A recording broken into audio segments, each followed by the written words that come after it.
Thank you, Joe.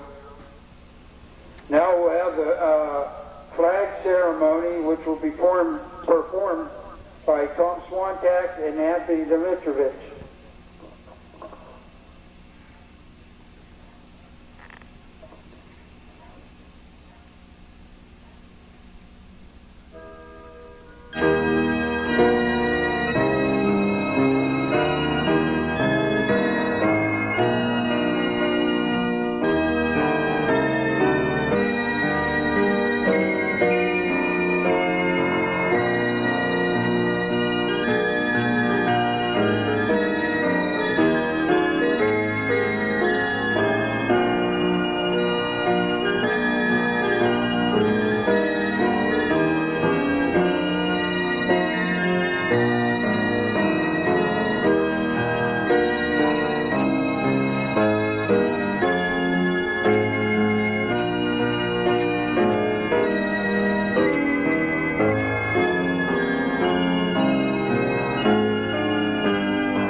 They already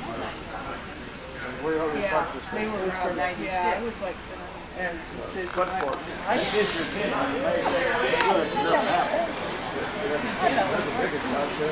I could let it. I'm Albert Wells from Vandalia, Illinois. This is my wife Carol Sue Wells from Vandalia. Here at the Red Power at Hookstown, Pennsylvania. We've got all Red Power stuff here, tools, antiques, custom tractors, you name it.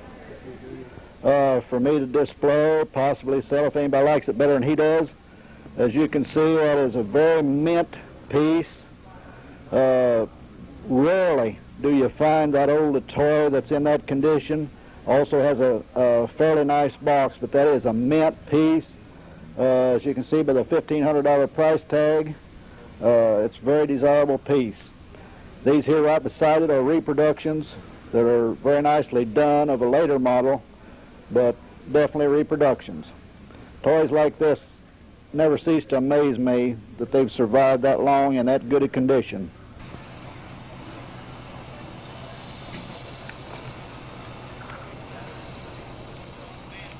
My name is Glenn Terminelli, and I'm from Phillipsburg, New Jersey. And this is my F12 tractor. It's a 1933. Serial number is FS530, which makes it the 30th F12 ever built. Has the Waukesha engine into it that they used in the very beginning of the F12 production run. About the first 2,500 tractors used the Waukesha. And it also has on the back, we go around to the back, you can see the number 90 direct connected hand lift plow. This is the number 90 direct connected hand lift plow that was built just for the F12 tractors. It raises by hand, and your foot has a foot lever and your hand both to raise it. I had just done the plow over before I brought the tractor out. The tractor was originally found down in the southern part of New Jersey where they have a lot of truck and vegetable farms, and I imagine that's what it was used for on the vegetable farms in South Jersey. It runs real nice. It was in pretty rough shape when I got it. And it needed all the normal work done onto it, the sanding and grinding and rebuilding of the engine and this and that. I'm happy with the way it come out.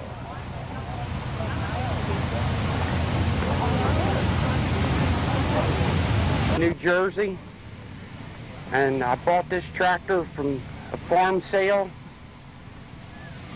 It's a 1954 Farmall Super MTA tractor.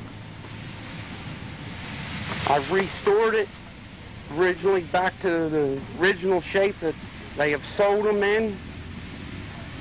Shape the tractor was in when I bought it. I tore it completely down, overhauled the whole tractor, primed it, painted piece by piece.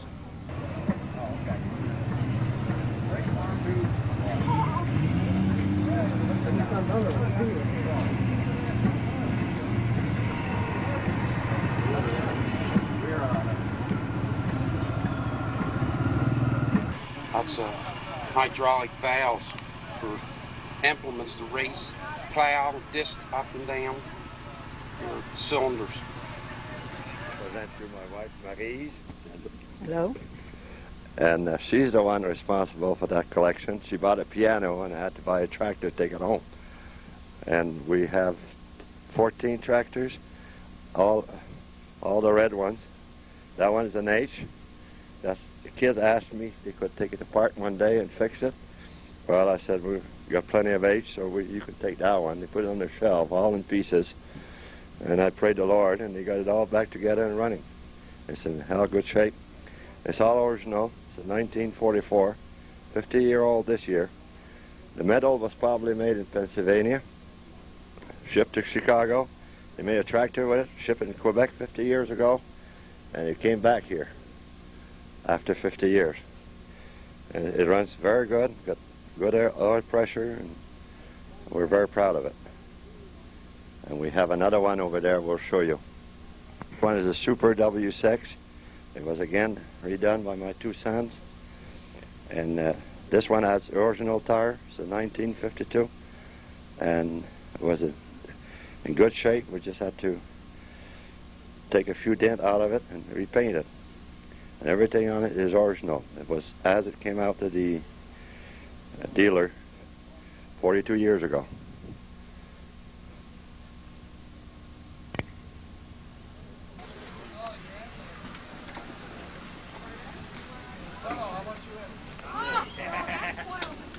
What I say?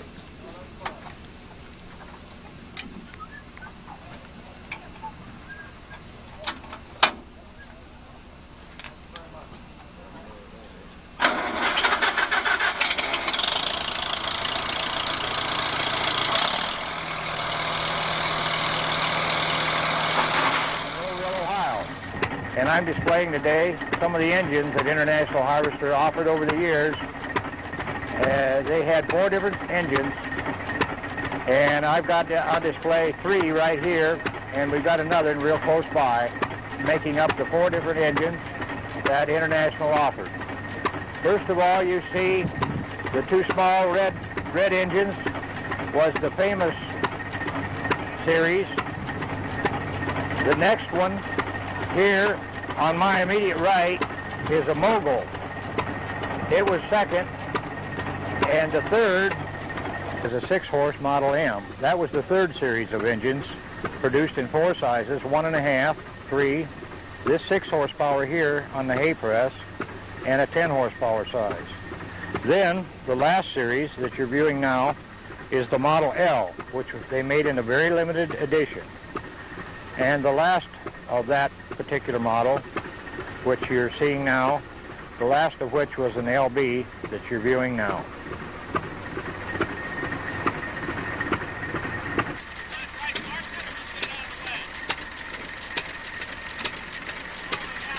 Marion, New York. I'm here with a friend of mine here and part owner of this 4-horse Titan side shaft gas engine. Quite rare, quite desirable. Hi, I'm Gary Love from Canandaigua, New York.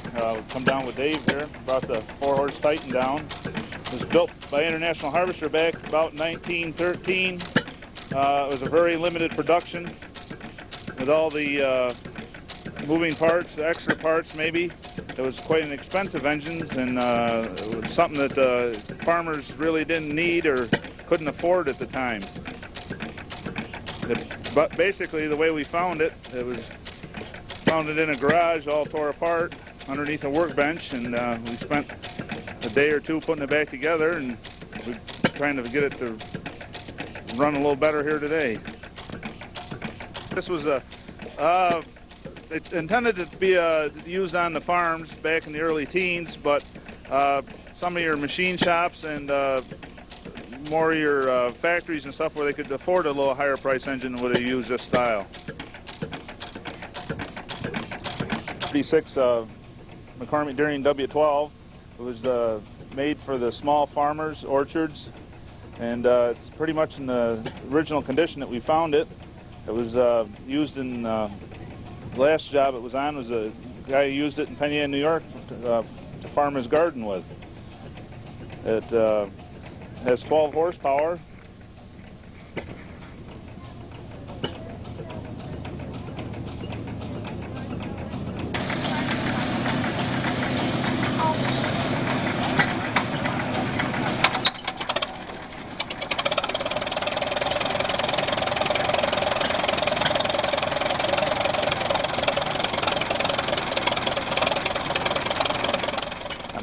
I'm from Bloomfield, Pennsylvania.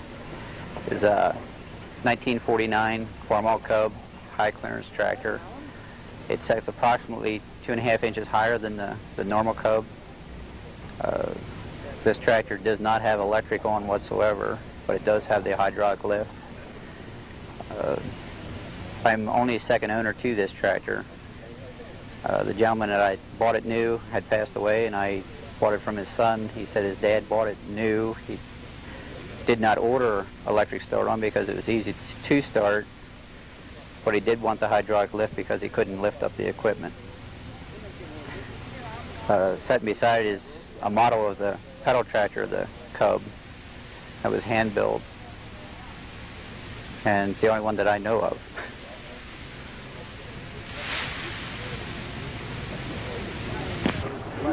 Hi, I'm Andy Boland. I'm from Bracknell, Berkshire, England. This is Judith. She's my girlfriend. She's come to the show this year. Last year was the first time I'd come to the States, to the show at Boonville, and it was so good we decided to come back this year. Been interested in IH stuff ever since I was a kid. I used to work on lots of the farms. I didn't actually grow up on a farm, but I used to work on the farms and used to use IH equipment back home. It's a job now. Unfortunately, I'm not in any farming or farm machinery, but I'm a carpenter. It's not bad job, but I'd one day like to get into farm machinery. We arrived at this show yesterday. We flew into Pittsburgh on Tuesday. We flew from Gatwick in England. It was about an 8-hour flight, and we're staying in Pittsburgh for the period of the show. I hope the show turned out to be as good as last year, and well, if it doesn't, I'm sure it'll be good. Hi, I'm Kevin Sigworth, and this is my wife Joyce Sigworth. We're from New Brighton, Pennsylvania, and this is some of my international collection, mostly 1/64 scale. I got a dealership modeled after one of the dealerships we had in our area when I was younger, and there's a lot of out-of-production pieces with it, and a lot of customized ones, and a lot of them that's hand-built out of balsa wood and other kinds of little parts that I can find. And I've been collecting about 15 years, seriously collecting.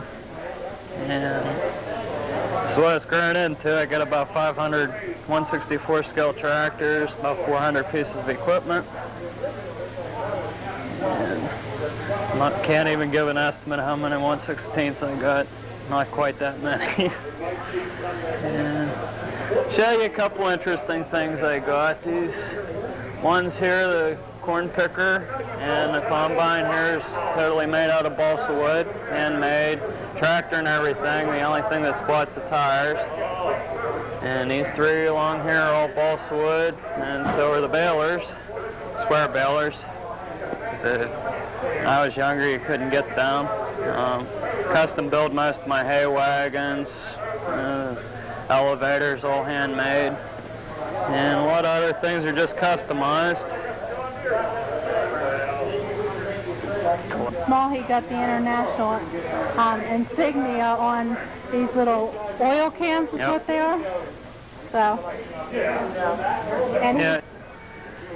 Any other little details I can add to it?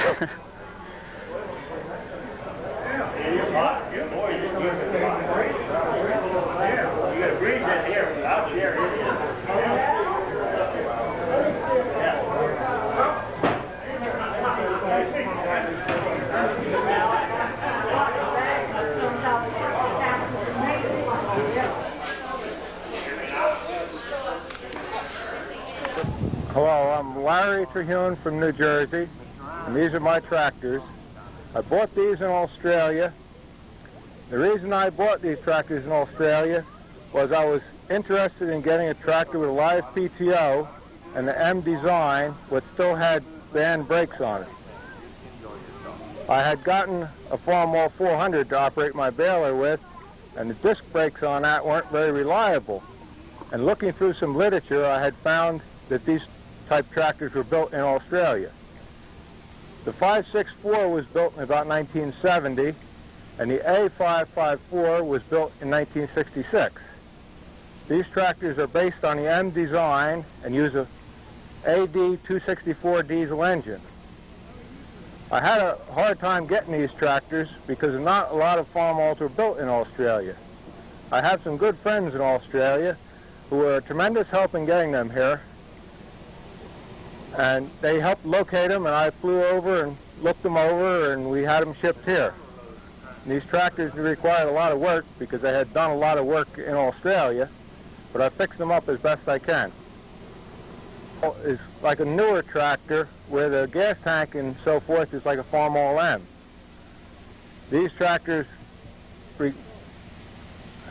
These tractors are a lot newer than an M, but they still use the old style rear end. That's what I thought.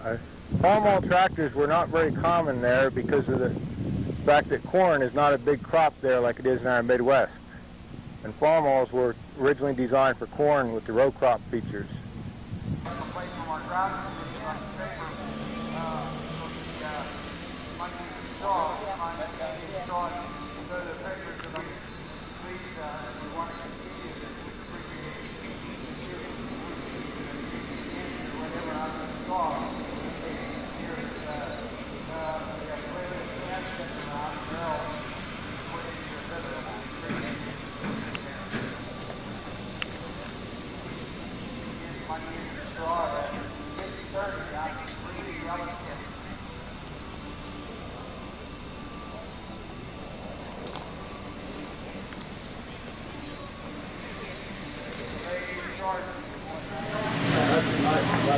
I'm Dave Calson, and I represent Central Hawkeye Gas Engine Tractor Association from here in Des Moines, Iowa, at Waukee.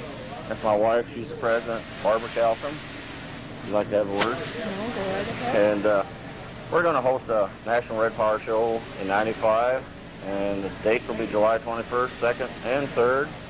And we're looking for a real good time. We've rented another 47 acres to accommodate this, and I think we're going to have plenty of room, and we're going to have lots of red tractors. I'm advocating we're probably going to have at least anywhere from 600 to 800 tractors.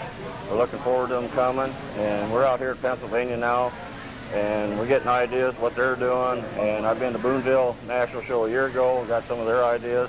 Hopefully we can combine it all and make a super show. Never seen a lot of tractors. The ladies, we're going to even accommodate the ladies. They're a good part of us, and we're going to try to set up some tours through the Des Moines area. Maybe, for example, the Governor's Mansion. It's very unique. We got it. Valley Junction. Yes, and that's which is antique city. All the shops are antique.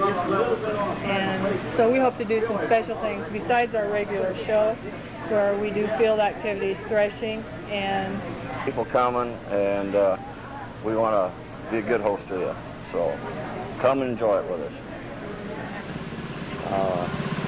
We belong to the IH Club of the Nebraska, the Big Red Club in Nebraska.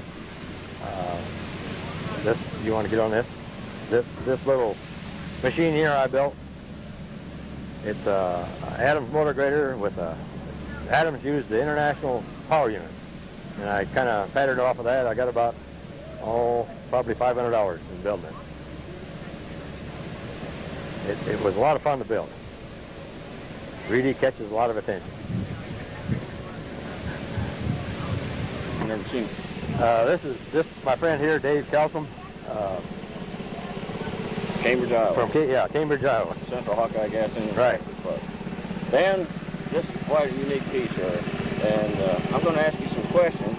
What are these parts, and where did they come from? I know it's got an international grill. What is that grill off of? Well, that grill's part of it's off of C. C Farmal. C Farmal. Okay. The circle now, that intrigues me. What's that circle from?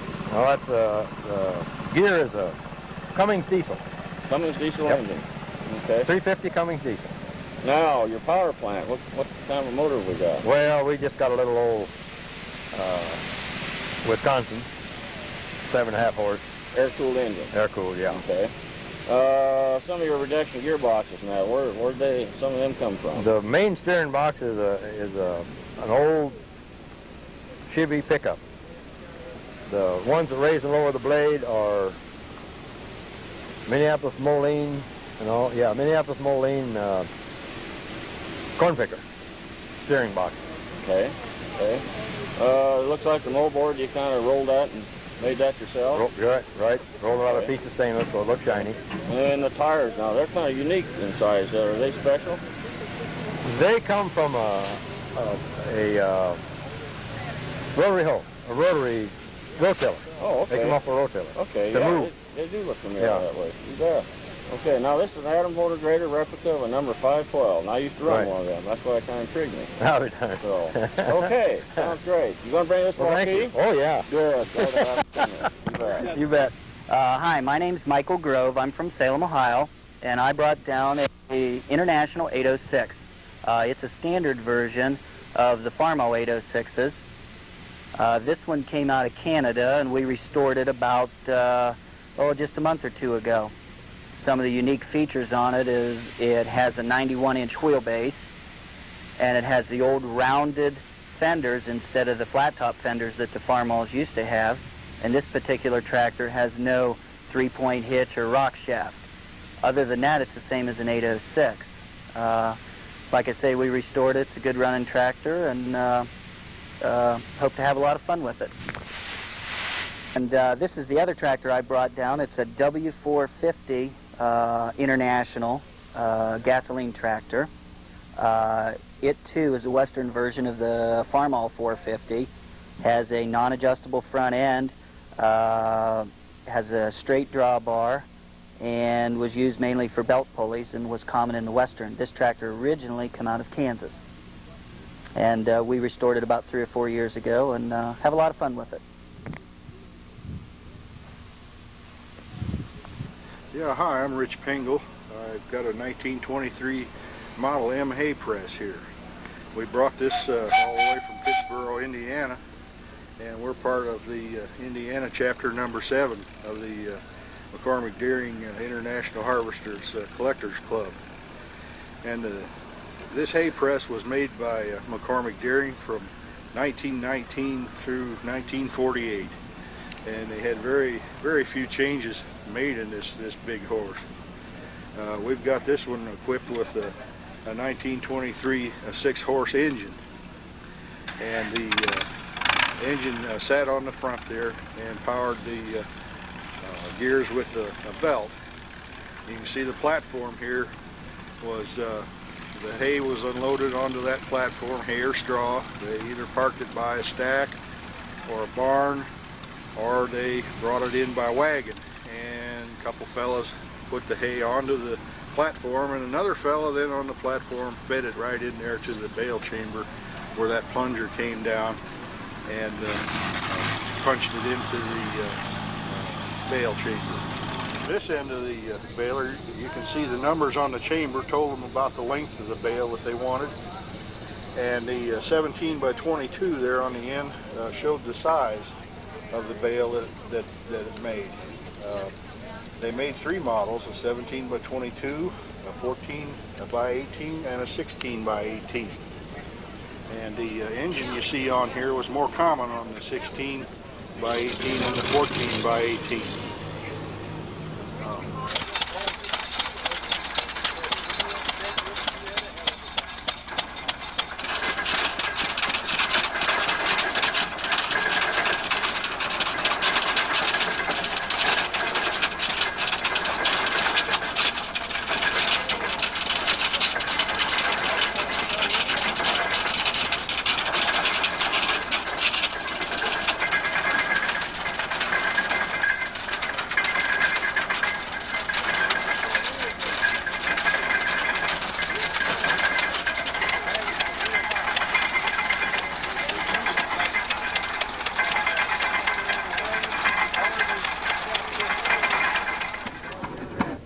Okay, my name is Bob Kelly. I'm from Midway, PA, and this is Jim Holshoe. He's from Lisbon. Lisbon.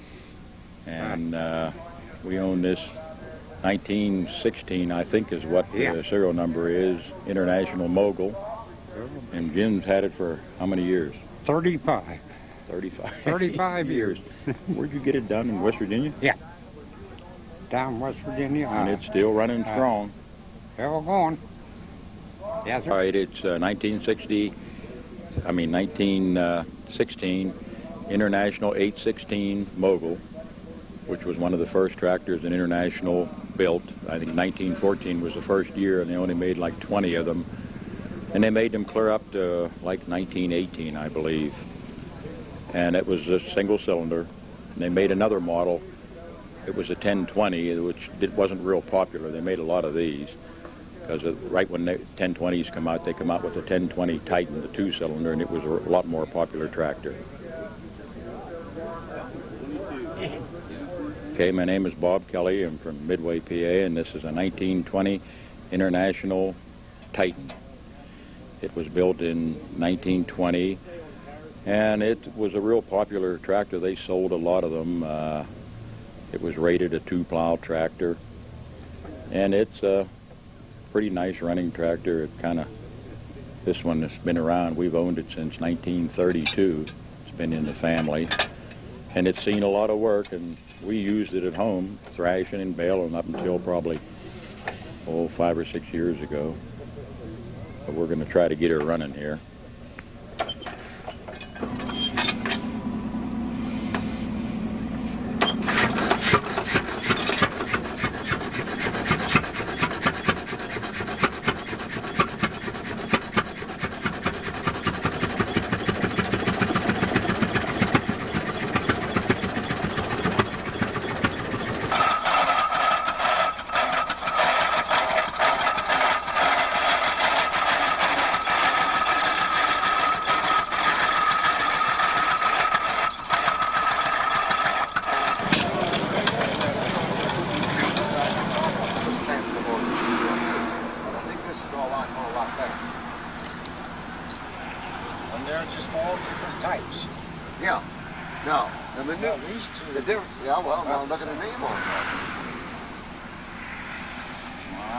And see, this is the same thing.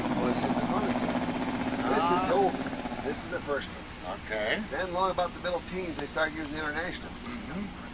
And then, when they finally got through, the government got through with the monopoly suit business, and they kept McCormick and Deering, and then they combined that. And now most of them you find are McCormick Deering.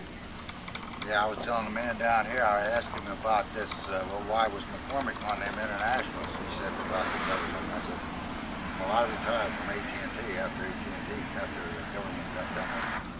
I cannot find this in the parts book. This I can find. This is a Deering. So don't take this as gospel. What I say is the exact dates, but it's close. Yeah. And then this is the middle stuff. Now this is the later Deering. Now at the same time they had the Osborne. That red one over there is an Osborne. There's only one or two pieces that's different on that from the other. Hey, hello, I'm Michael Leonard from Meadville, Pennsylvania. I have a 1946 International K1 pickup. It has the stake body bed on it, come original factory with the bed. We bought it in Kentucky. It was in a corn crib. We're the third owner. It was passed down from a father to his wife to the daughter, who then sold it to us. It is has a straight six, a green diamond engine, it's a flathead, 80 horsepower. And when we had it, the lower part of the fenders, they are completely rusted out, and we replaced that and used a brass and lead. There is no body putty on this truck. It is original. The color is original, and there's very limited chrome on this truck because it was during the war years, and chrome was more of a luxury and it was not needed. So that's why there's not much chrome on this vehicle.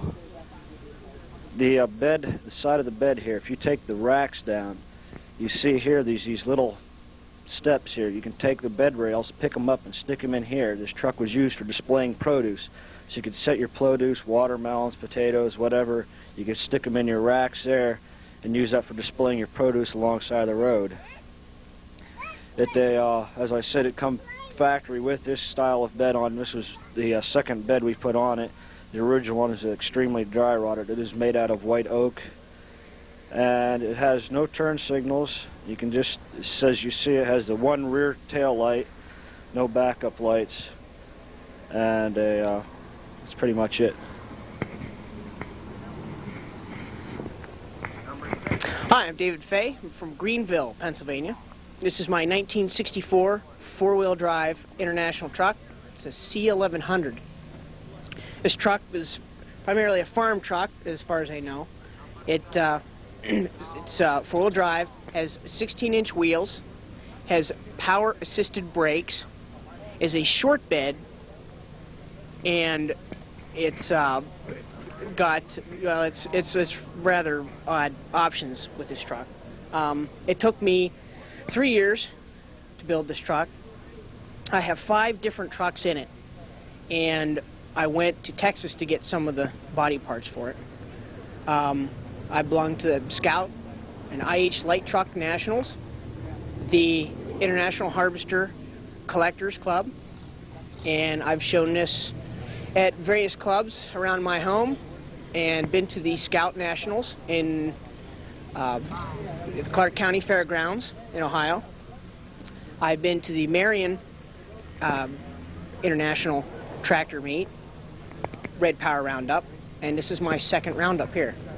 A few modifications on this truck. I have an overhead console that holds radio and CB. I have trailer hitch, custom made. So I pull my tractor. I have a Fairway tractor that I brought with me down here. And I pull this tractor with this truck. I have just added a couple extra things like backup lights and seat cover. The truck's mostly about 95% stock. Everything I had on it just about has been torn apart and rebuilt.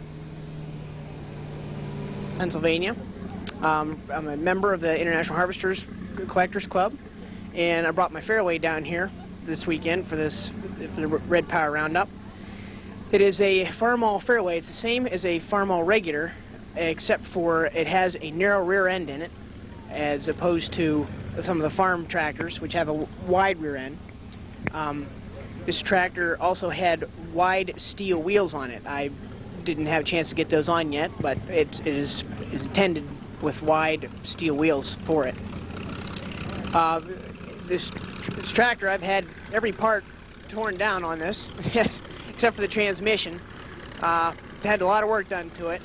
We rebuilt the motor, rebuilt all the seals, and it's been a 3-year project, and I hope to restore some more gray and red farm international tractors in the future. Well, Tennessee, I'm the president of the chapter number 9, Tennessee, of the IH Collectors. We're up here at this show to tell people about Tennessee. We're hoping to have the Red Power Roundup for 1996 at Lebanon, Tennessee. We're going to make a proposal Saturday afternoon at the national membership meeting to have the 1996 Red Power Roundup in Lebanon, Tennessee. We have a proposal made up, and we're telling people that it's real close to Nashville, about 30 miles from Nashville. We hope that everybody will vote to have the show in Lebanon. Thank you. My name is Mike Anderich. I'm currently president of the International Harvester Collectors Club. We're having our 5th annual Red Power Roundup here in Hookstown, Pennsylvania. I'd like to begin by thanking the Beaver Valley Antique Machinery Association for hosting this show. It's got a beautiful showgrounds. We had a little rain last night, just on cue to keep the dust down, so we're happy for that. It's been a beautiful sunny day. We have membership of about 2,600 members worldwide, and we have a beautiful display here, lots of red tractors right out the door. We hope you enjoy this tape. It'll give you a little flavor of what the show was, or if you were able to attend the show, maybe it'll help you remember what was here. So, I'd like to introduce my vice president, Mr. Clyde Berkshire, from Royal Center, Indiana. Clyde. Good day. My name's Clyde Berkshire from Royal Center, Indiana. I'm vice president currently of the International Harvester chapter. We've got a beautiful lineup of red tractors, really a sea of red out there if you get out there in the field and look at them. And we have visitors from England. We've got visitors from Canada, all over the grounds. There are a lot of them. They're here from all over the world, I believe. Now I'll turn it over to Howard Lord, our secretary. I'm Howard Lord, the Secretary of International Harvester Collectors. I've enjoyed working with the club since we started in Winamac, Indiana in 1990, and we've had shows in Gainesville, Wisconsin. We've had shows in Marion, Ohio, Boonville, Missouri, and here currently in Hookstown, Pennsylvania. We'd like to welcome all of those here that have made it to the show, and we hope that next year they can all come to Waukee, Iowa. Also, this winter we will have our winter convention in Fort Wayne, Indiana, the 3rd, 4th, and 5th of March. And if any of you can come to that, we'd be glad to have it. And again, I want to thank everyone for taking part in this great show we have here. Thank you. Look at that, see? He's a real good one. City, Missouri, and this is a 1954 Super H. And what makes this unique is they only made them 1 year like this, It's got the battery box under the seat. It's got live hydraulics, and the grill's different from the rest of them.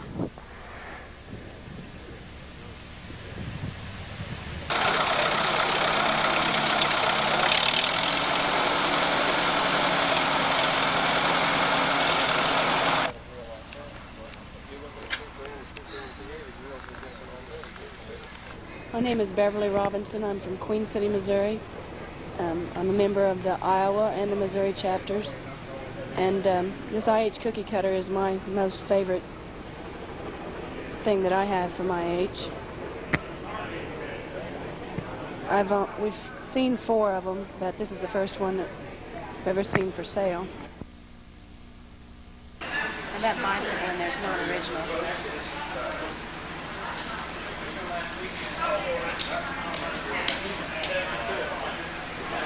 My name's Jim Richards, and I have my wife May along with me.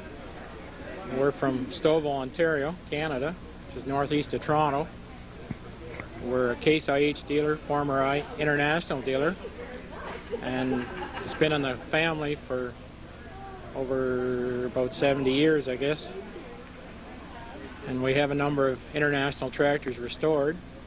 Only wish we could have brought some to this show, but so far we haven't been able to get to all the shows with some of our tractors. Bought it in the Upper Peninsula of Michigan about 5 years ago.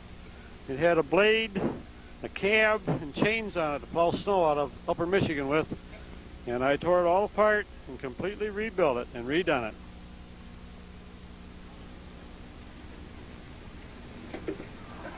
Thank you, and we hope everything comes out all right. My name's John Ott, and this is my wife Jane, and this is my little boy Lewis, and we're from Norwalk, Ohio, and we brought this 1942 International H here.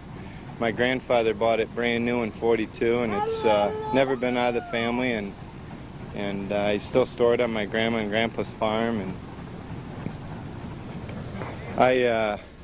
I redid this myself. The only thing I had done was I paid to have a guy sandblast it, and I sent the seat out and had that recovered. And I painted it and did everything else myself. And after I got it done, I built this trailer to haul it on. And I only had it off the trailer once because Grandma wanted some pictures of it in the snow in the front yard one time. And I've had it about 4 years. I redid it in 1990. And it's come with a belt pulley, a PTO. It's got hydraulics. There's no lights, no starter, no nothing. It's hand start, and it came on steel wheels delivered to the farm that way. And after the war, my grandfather had it put on rubber, and my dad said that he said it'd never go in the muddy fields. He just didn't think it would, and he put oversized rubber tires on the back, and he took it back, and he couldn't believe how it went through the mud and handled and stuff.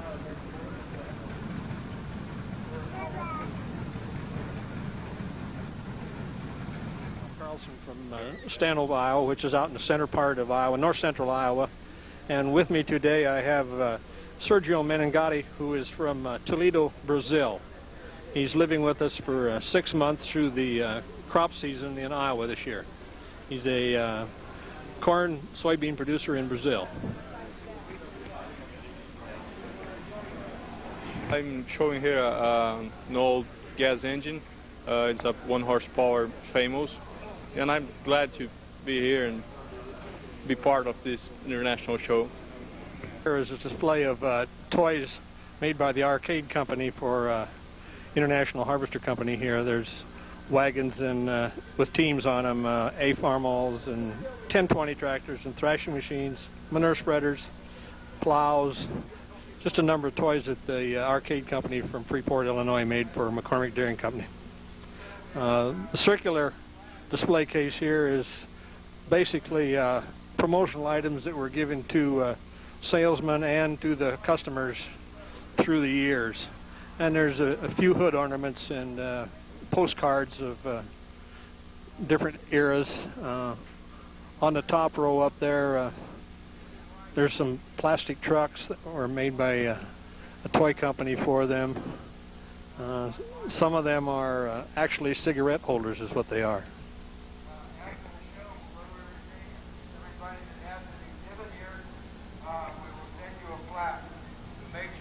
international gas engine, built between 1911 and 1917. It was rebuilt for John Peterson last year in Boone, Iowa. It's owned by Varden Carlson, and I'm Sergio. I'm showing here in this showground. They're up there, they're making music, have sort of a folk group up there, various times of the day and night here, they're making some music.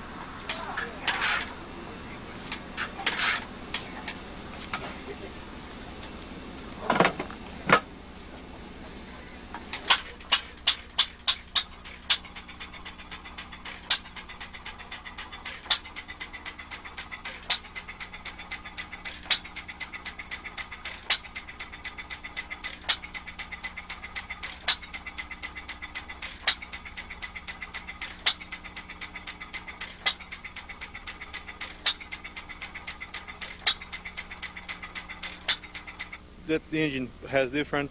We have the regular pulley for corn shellers and regular use, and we have a reduction pulley for using cream separators and grindstones and something that have to turn real slow. Art that was out to the dealers to help sell tractors. This was put out in 1917. This is the era when most farmers still were farming with horses, and the Harvester Company's goal then was to convert them to the tractor. This charts goes into the area of which was cheaper, to run to feed a horse or to put gasoline in a tractor. We'll flip over a couple pages here and show you a picture of the tractor or the horse and what might happen.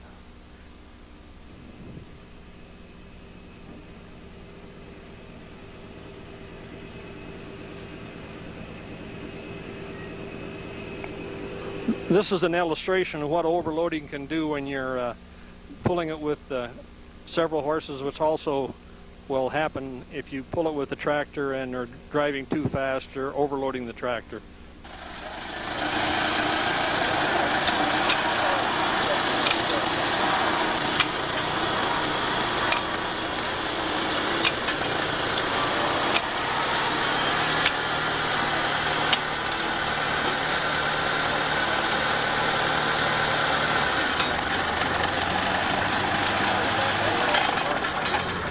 I'm John Vanderberg. I'm from Richland, Michigan. This is a 1949 Farmall Cub. I bought the tractor a couple years ago. It's got a fast hitch on it. It's got a CD60 speeder in it for a creeper gear.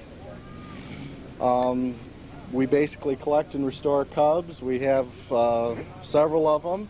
I've got a little McCormick Deering Model 100 manure spreader with the tractor. We just brought up here to pull around and show off a little bit. I guess that's all I have to say about it. That was only built 2 years, from 1909 to 1911. And in the international big book, it said there's none to be found. But I had this one for about 20 years already, got it out of an apple butter factory. It's a very rare engine. And the next one over there, that's a LB International with a pump jack on it. It's the same way there. It wasn't just too many of them built. That one seems to be in real good shape. That'd be in the 30s somewhere, I guess. I ain't too sure on the age on that one. And then this one here is a Mogul. It has quite a few of them around. I'm not too sure on the year on that, and it'd be in the 30s, I would say, or 20s. It's a fairly rare one, but that one I had for about maybe 25 years already, too. This is a very rare one, too. This one was only built for 1 year, and I've only ever seen 3 of them, which I have 2 of them. Runs real good, but like I say, it's a rare engine. This is a forerunner of the LAs and the LBs, which was started to build in 1930. Now this one has a Whiteco EK mag on, which the other ones didn't have. It's a very rare job. It's about all. New York, and this is my friend Alan Manmoser from Eden, New York. We came down to the Red Power show with a couple tractors here. I've got a little International 100. It's an I-100, serial number 502. According to the records, it was the second one made, and also according to the records, there was very few. I don't have the ending serial number, but by the start of 56, they'd only produced 71 of them, and in 56, the 130s came out, so there probably weren't too many more than that made. Alan's son, Ken Moser, is actually responsible for the restoration of both of these tractors here. He's quite meticulous, and got to give him credit for the way the tractor looks. It was kind of a nice find. It actually was sold brand new to the GTE Sylvania Company, which produced televisions in Batavia, New York, from the former IH dealership, Day and Perkins. That dealership has changed hands a couple times, but still operating there in Batavia, New York. So there was a little bit of local history in addition to it being kind of a unique tractor. Alan, you want to tell them something about the 600? Okay, 100 tractor owned by Ken Manmoser, owned and restored actually. It's hard to believe, but this tractor was restored 5 years ago. Ken was 16 years old when he did it, and he's put a few personal touches onto it, a little chrome here and there, but it's a very complete tractor. You can see the toolbox and the battery boxes and the lids, and it's been idling here for several hours. I think maybe if you can hear it, it's just ticks them off about as nice as you could ever want a tractor to run. If you got on there and the throttle her up, she'd just rev right up with no hesitation, no smoke. She's a real nice example of a 600 tractor.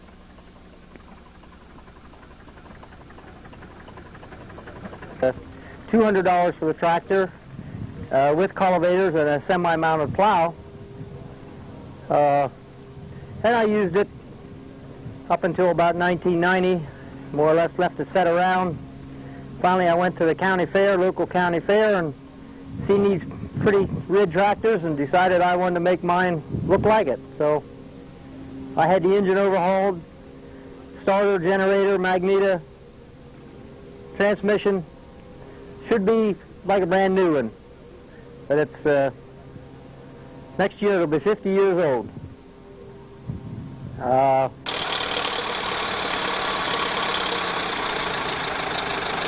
Salem, Ohio. I purchased this MTA out of Stilesville, Indiana 4 years ago. It was kind of raggedy. The grill was caved in on it. And brought it home and originally wanted to use it for a planting tractor, and my buddy painted it for me, and we do a lot of antique tractor restoration up in my part of the country, and he's about the best tractor painter we've ever had. You're about like me. I have the right. Tractor turns about 58.5 horsepower. I use it around the farm a little bit. We use it for tractor pulling, and we go to the shows and do some hay rides and stuff at some pumpkin fests, and just have a good time with the old girl. Didn't do too much mechanical to her. It's just about the way you see it now. About all I got to say about the old girl. Yeah, I'm Steve Rittinger from Manda, Ohio, about 10 miles east of Circleville. We purchased this tractor at a repossession sale. It was about totaled out. We had to overhaul it, and then last winter we restored it in the farm shop. Came out in February. It's been to 2 or 3 shows, and we're a member of the Central Ohio Tractor Pullers Club, Fairfield County Antique Club, and the Ohio chapter of International Collectors. Guess that's about it. I got a 1954, what they consider a late Super H. It's got the different bolster on the front of it. It's got live hydraulics, battery box under the seat. Just a few of the changes they'd made from the first Super H's they made. I bought it from a fella about 10 miles from home. He had bought it from his uncle, and it had been used up till the time that I even bought it. He was using it to farm a truck patch with, and the tractor was pretty much all there. It was all pretty straight. Good clean tractor. I had to do a little work on the rear end. The motor run like a top. everything else seemed to be pretty decent on it. Took about 5 weeks, 3 of us working on it to restore it. And you can see how it turned out. Not a lot of them made. I'm not sure how many were made, but there wasn't a whole lot of them made that way. Seems like there's more and more all the time. I just showed up here today, or for this show, with some friends that are affiliated with the club, and I'm thinking pretty serious about joining up because I'm starting to collect a lot of international tractors. I'm really having a good time out here. I can't believe all of them that have showed up today.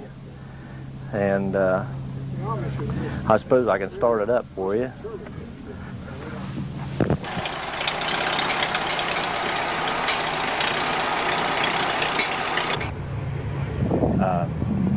Most people don't even know where that is, halfway between Buffalo and Jamestown, put it that way. And I bought this tractor here right out of the junkyard, Bergen's son, that's where I got it. He's done a lot of work on it. When I got it home, the block was cracked, head was broke, found another block and engine put in it.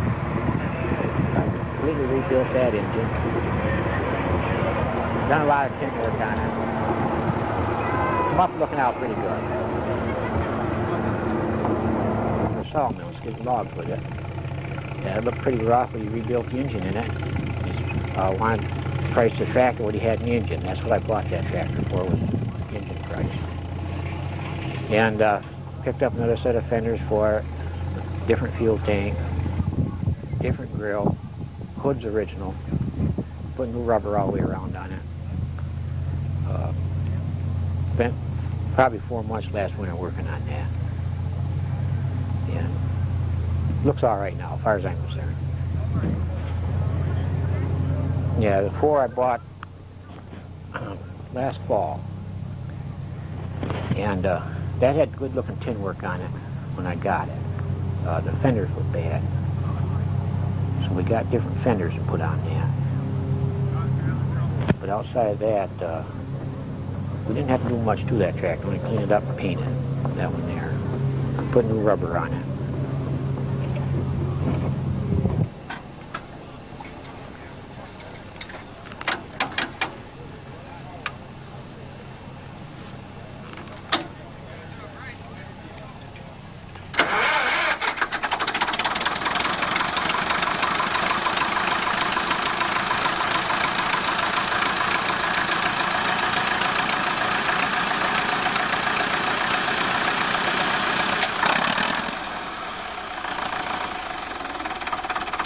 Same engine runs on gas and diesel both. You start on gas and let it run for cold weather, probably 5, 8, 10 minutes. Warm weather, just a few minutes. Starts to run a little easier, and then switch it over to diesel, and you're set for the day once you switch to diesel. So from Oakdale, West Deer, Pennsylvania. We're here at the Red Power Roundup, the 5th show in Hookstown, Pennsylvania. And I'm standing beside one of our own tractors. It's a 1940 Farmall H. The tractor is still used for farming. It's here, I guess, in what you'd call its working clothes. There are a lot of very nice tractors here on display. And we're going to be moving along, telling you a little bit about each one that we happen to be looking at. Hi, this is Ben Cardillo back with you. We're back here at another one of ours. It's 1942 Farmall M, equipped with 1964 International 2MH corn picker, the 2-row mounted picker. This particular one was within the last 1,000 of these built. A lot of guys had gone to the combine, but we're still feeding beef cattle, so we do use the cob also, so we do pick all our corn with this picker. It makes it especially nice in our smaller regular fields because we can start in the field at any point that we want, through the middle or either side, and or even in the point rows. As you move into the corn, you're taking on 2 rows. The stalks will come up here to the snapping rolls where the ears are snapped off. Then a rattle chain carries them up to the husking bed. and it drops in the husking bed and is cleaned, and then from there goes to the wagon loading elevator, up the elevator into the wagon. And that's how she works, and it's quite a machine. There's no doubt about it. It will pick corn in a hurry. The Cadillac that we like to refer to it as. It's an International 886 built around 1980.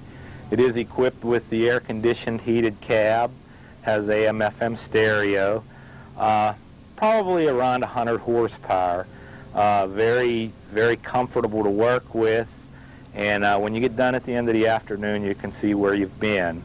It's quite a step ahead from the team of horses that Grandpa and Great-Grandpa had started out with, but then, you know, as time goes on, you know, things do change quite a bit.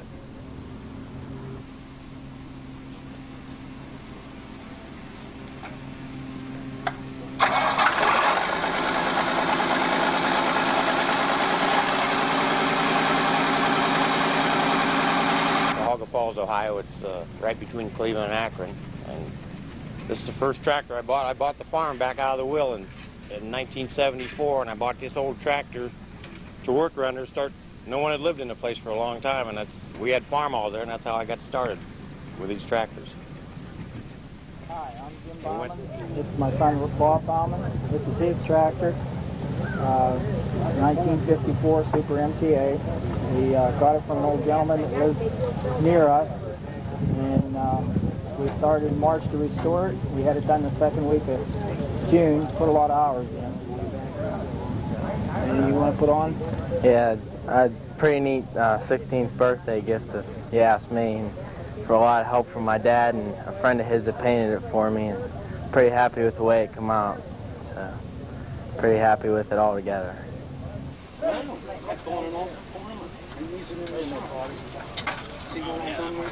You reach that short. Yeah. Look at this.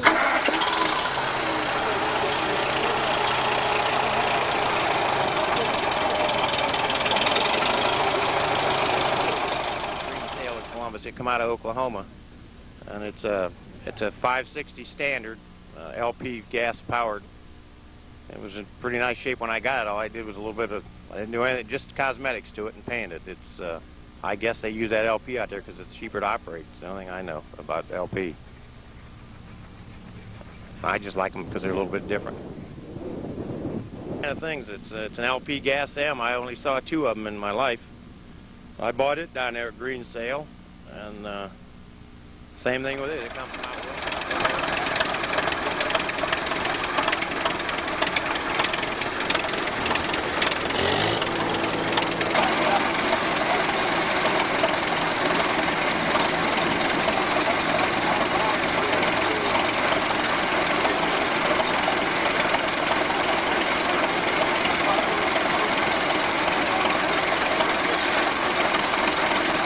Enfield. I'm from Penn Run, Pennsylvania. I'm a member of the International Harvesters Collectors Association. I've belonged for about 4 years now, maybe 5. I joined when they formed a club at Winnemac, Indiana. And I looked and looked for an F-30. I've got several F-20s and F-12s and later tractors, but I wanted an F-30 thrash with. I've got a McCormick Deering 22-inch cylinder 38-inch separator thrashing machine, and this really runs it nice. It just plays with it. And to thrash, we've got to make the sheaves, and this is one of the last binders that International Harvester built. This is a McCormick Deering power takeoff binder on rubber. I bought this binder in Luray, Virginia, and it never sat out. And it's an 8-foot cut. The canvases that I got with it were really nice, but I did have to buy a new platform canvas. I brought it home, and I hadn't worked with a binder for several years. We had to do a little studying to figure out where the canvases went on it.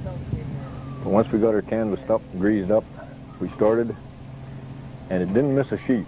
It started and it tied about 20 or 25 bundles, and then it missed 2, and then it we bindered the rest of the afternoon and it never missed another sheaf.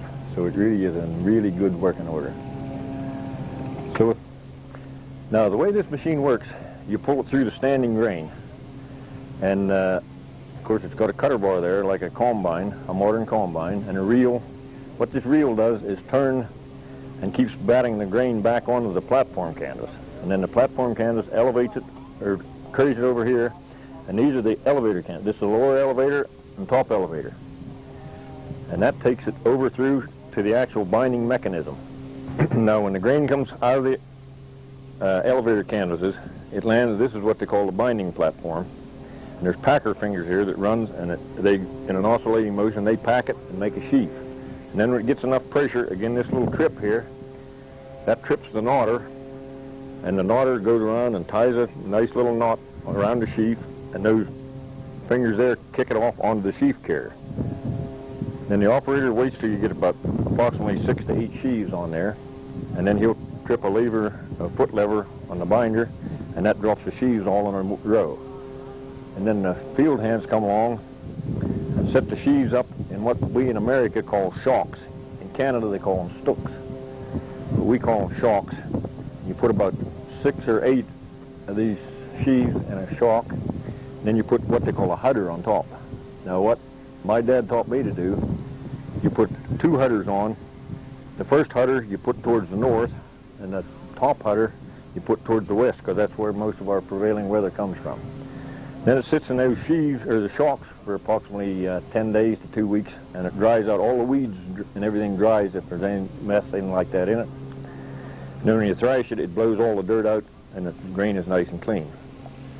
Or sometimes what they do, instead of thrashing out of the field, if they don't have time, they couldn't get the thrasher right then, they'll haul the grain into the barn, store it in a mow, and let it dry and cure in there for another, well, it can stay in there any amount of time until the thrashing machine comes around and you can thrash it, and the straw's in the barn, the grain's in the granary.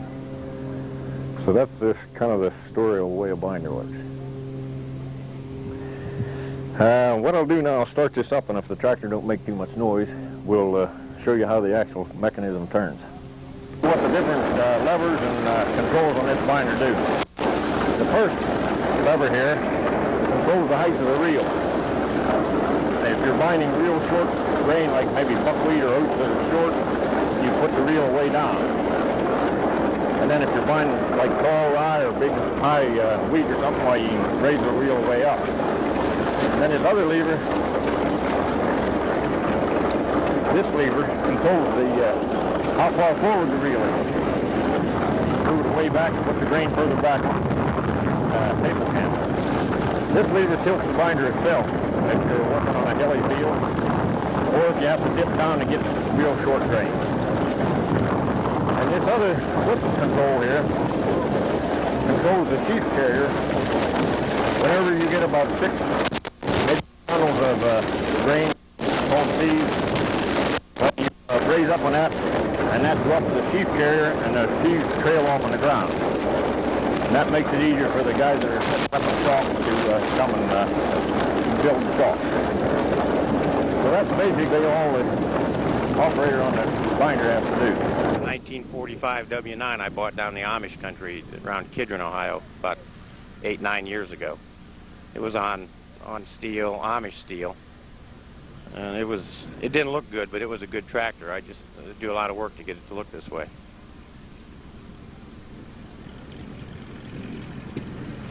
Okay, this is a model 74 bottom 16-inch plow I've had quite a while. I plow with it with that 9 in the background back there. Or did up till this year, and then I decided to go ahead and paint it and put it behind this M. But the mate to it we still plow with all the time. It's still there at the house. And North Canton, Ohio. And I have a 1935 F12 here with the International engine in it. I just got it completed for this show.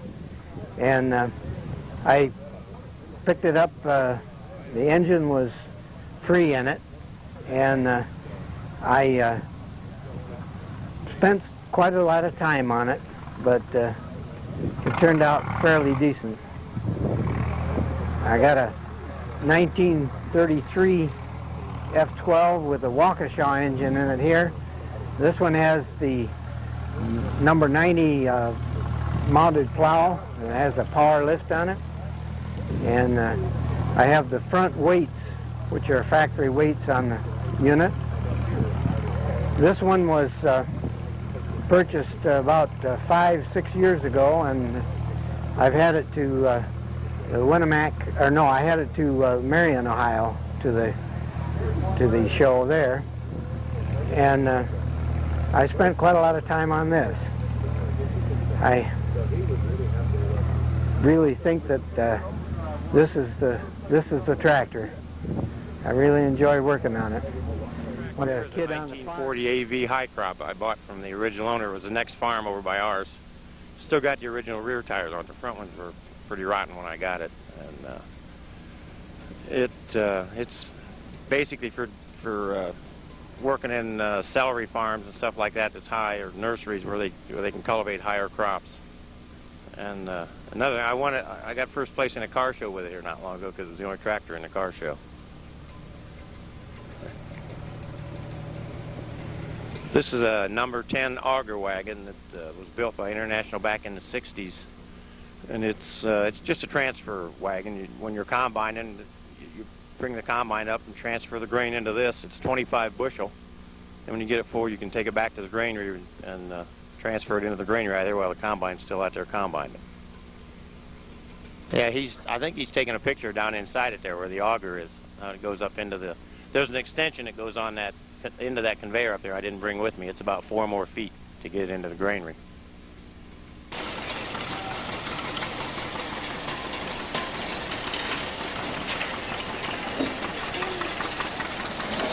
Cooper. I'm from Farmville, Pennsylvania, about 20 miles over the hill from Hookstown. I joined just a new member in the Red Power chapter and decided when I heard that the show was going to be in Hookstown that we'd set up a display. I would restore an old gas pump, which is the 1930s, with a Reproduction International globe on the top. It was a rusty pile of junk a year ago, but I restored it during the winter and added it to the display here, which goes along with my 3-diamond International truck. Jim, we're real glad that you could come down and... Hi, I'm Sam Cooper, here again with my 1941 K5 COE International truck. I bought this from the original farmer in Butler, Pennsylvania, who hauled fertilizer and potatoes on it only. It's basically all original. The strange feature about it is the suicide door. It's a 233 green diamond engine, and only 806 of these units built. That's verified by International Harvester. And restored it in 1978, been using it to haul tractors to antique shows and parades and 4th of July parades for kids, and just had a whole lot of fun with it so far. And I had it hauled to this show, but I normally drive it to most every show I go to. And it's called the Suicide Door. It was made this way so it was ease and comfort and accessibility for the passenger getting inside. But the driver's side opens up the opposite way so the driver can look back as he's backing up his truck. International sales literature described it and explained it that way. Underneath the seat, you take the seat out, an insulated panel board, and the engine is directly underneath. The cab does not tilt or come loose. Everything has to be worked on down through where the seat has been removed. And it's not really that hard to work on a flathead green diamond engine with an updraft carburetor. And this truck has now about 55,000 original miles on it, and straight 4-speed transmission, very slow, top speed 42 miles an hour, but it does a good job of getting there and back. To Beaver County, got interested in collecting pedal tractors about 15 years ago, and would start through these as the oldest one, first one probably about 1947. These are all the farmalls. And then they started making a bigger one. The earlier ones had the open grill, got broken out easy. They went to a solid grill. And they went from this M to the bigger M farmall. In the 50s, the 400 farmall, 450, 560. There were quite a few of these made at that time, late 50s, early 60s. And then they went to the other type, 806. This is basically the full collection of the Farmall pedal tractors. We'll go on the other side. It went from the Farmall name to International. This was the 856, the 1026 Hydro. Then they totally changed to a different style. This would be like a 966 or a 1066 series. This represents one of the models that International made, representing the 5 millionth tractor. And then, of course, Case bought out International. They went to the Case IH, and this would be the latter one of the narrow front pedal tractors, and this would be the most current, the 7130 of the Case IH. I also have here a set of two-bottom model plows a friend made for me out in Iowa, and they sort of go in with the collection, although they're not factory made, they're handmade. This collection here on the truck represents basically the whole collection of the pedal tractors. Refrigerator I bought to bring to the show for a display. Decided I really didn't need to keep it. The fellow from Ohio decided the other day he was interested in keeping it, buying it, and taking it home for his shop. He said he might even paint it red. But anyhow, it's just one of the other things that we bring to the Big Red Show for display and practical use. We dealer over there, and we own those two cobs, and what you need. A low boy that second year made is very rare tractor. He'd be full equipped. He's got all the weight, the fast hitch, belt pulley on. That one on those model is first year's made, 1955. Not too rare, but full equipped. It's got all the weight, fast hitch.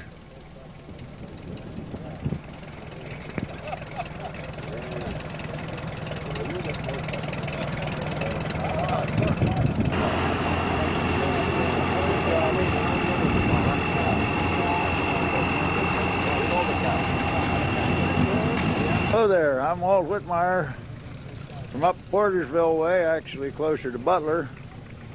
But we got a couple of F12 Waukeshaws here that with Waukesha powered, and as you can see the sign there, this is the way we thought to display them. It sort of gives you the before and the after of what a person's up against when he attempts to restore one of these things. Now this dirty tractor here, oh, you're on the good one? This dirty tractor here on the left is pretty near all original. Has the original front wheel and the original seat, has a cultivator on it, and I'd like to just take a minute here and show you how that cultivator steers.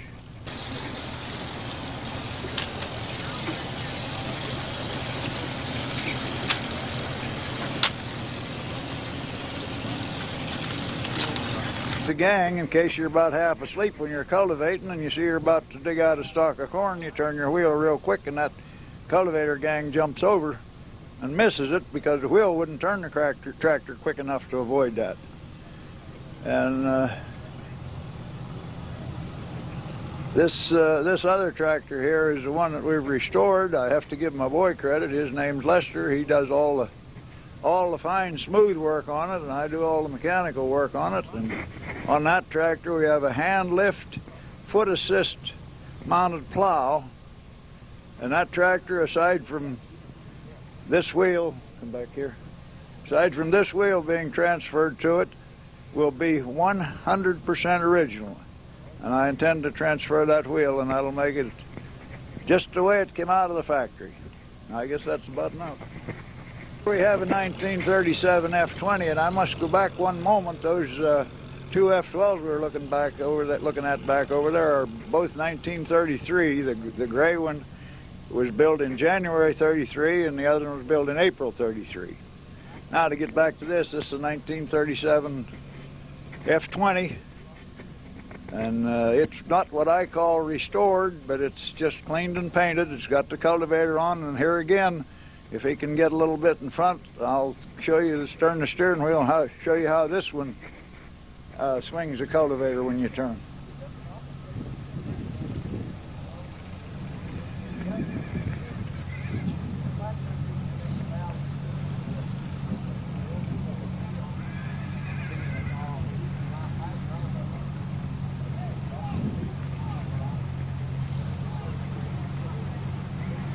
Have to get it close up here. Now if you'll come in here close, right here is a little mechanism that when you raise your cultivator, this little rod comes forward and disengages that from this prow so that you're able to make your turn. You see, as this comes forward, that disengages that, and then when you put your cultivator back down, that just slides on there such a ratchet till it snaps in, and then it's ready to go. That's for that one. Farmall regular with the rubber on the front and the steel on the back, and if we get in here with a little close-up, you can notice that this has a unique wheel on it, in that the basic wheel is just simply a smooth flat wheel, and then these cleats are riveted to what they call an over tire that bolts on the outside of that. That comes in two halves, and you're able to take them off and run smooth wheels, or to put the cleats on to run it. Take a break. This is the very old, I believe they call it a Kingston carburetor. I'm not sure what they call it, but we had quite a problem getting this tractor run properly, but we solved it, and now it runs just like a charm. And now we'll go on back here and take a look at this plow, which is a unique piece of equipment. This is hold up. Number 39 two-way rollover or somersault plow. It's designed so that one trip of the lever makes it come down and plow to the left, and also it's following the left wheel. Then the next trip of the lever makes it roll over. And I can actually, we have to get a helper here for a minute. Just.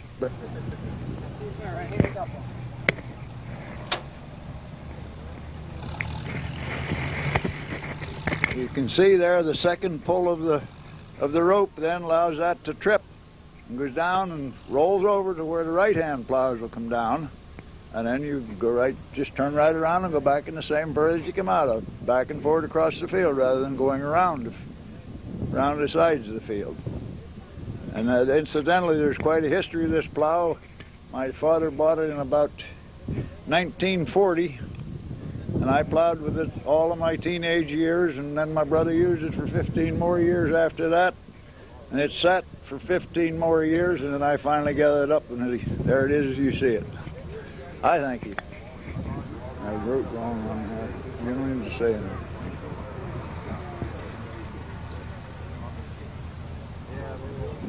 This is a brochure for that 1933 F-12 Waukesha. You can see on there $512 or $525, brand new.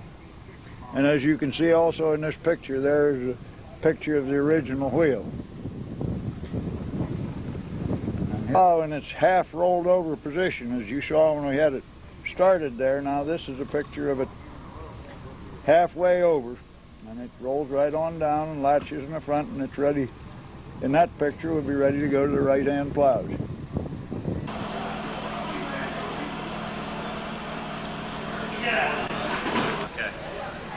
Okay, I'm Norman Jackson. I'm a member of the Worldwide International Harvester Collectors Club. Reside in Greenfield, Indiana. I'm the president of chapter number 7 of Indiana. Glad to be here in Hookstown. Looks like they're going to have a great show. I'm going to advertise, the Indiana chapter is going to advertise the winter convention coming up for the National Club, which will be March 3rd, 4th, and 5th at Fort Wayne, Indiana, downtown Hilton.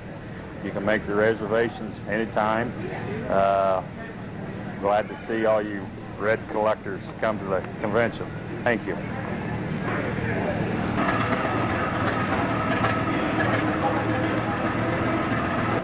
Well, lawn and garden, used equipment. This is my 1910 International Auto Buggy here we're standing by.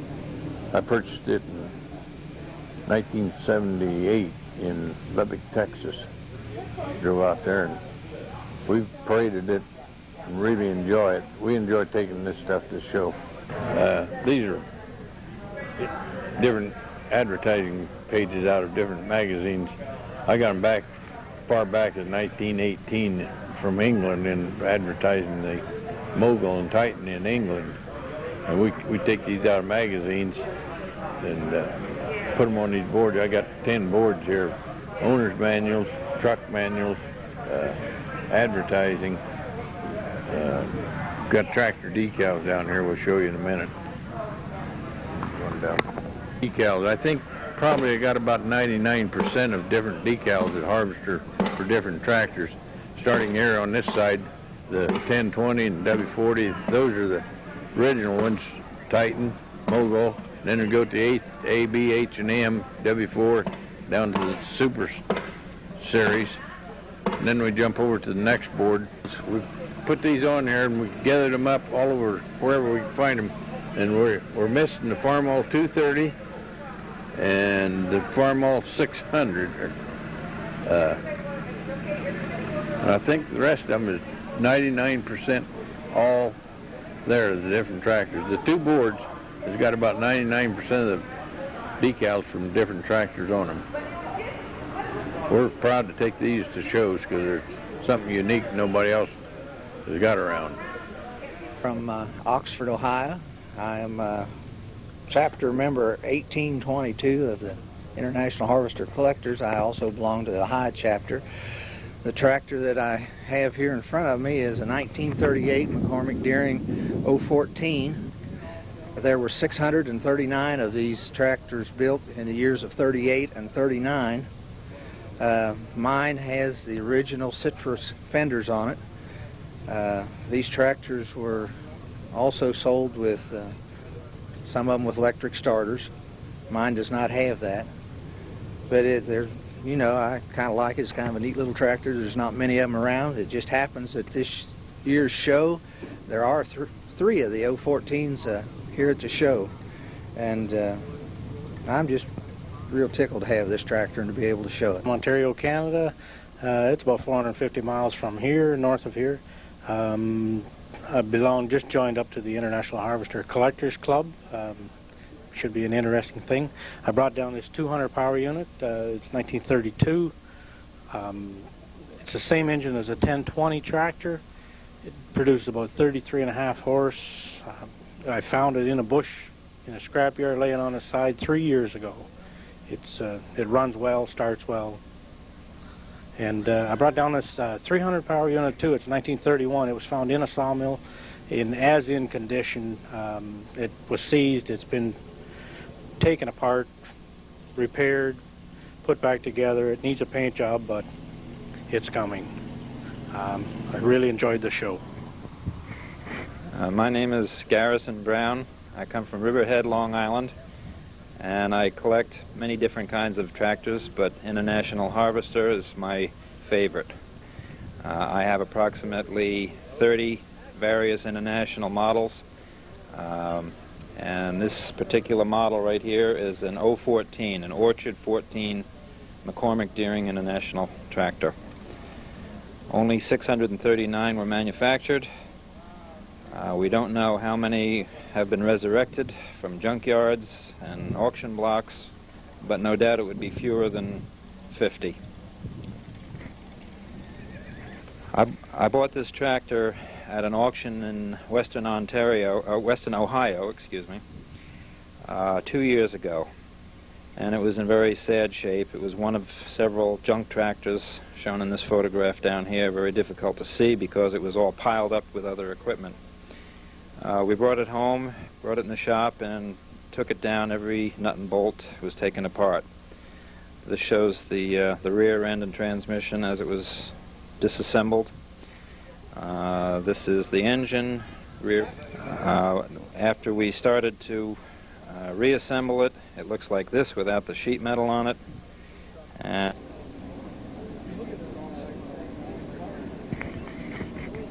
particular 014 has a couple of interesting and unique features, one of which is the hand clutch.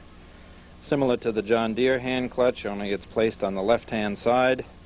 To engage the clutch, you pull backwards. To disengage and apply the brake, you go forward. It was available also with foot clutches, but the hand clutch is a little different on this particular model. Another unique feature is that this model is a kerosene engine. It has a small tank on the top which contains gasoline. You start the tractor on gasoline. When the block is warm, after a couple of minutes of running, you turn it off onto the kerosene. On the other side of the tractor, on this side of the tractor we can see a typical kerosene manifold, which is right here. It differs from the gasoline manifold. A heat shield on the manifold, and that's about all that I can tell about it.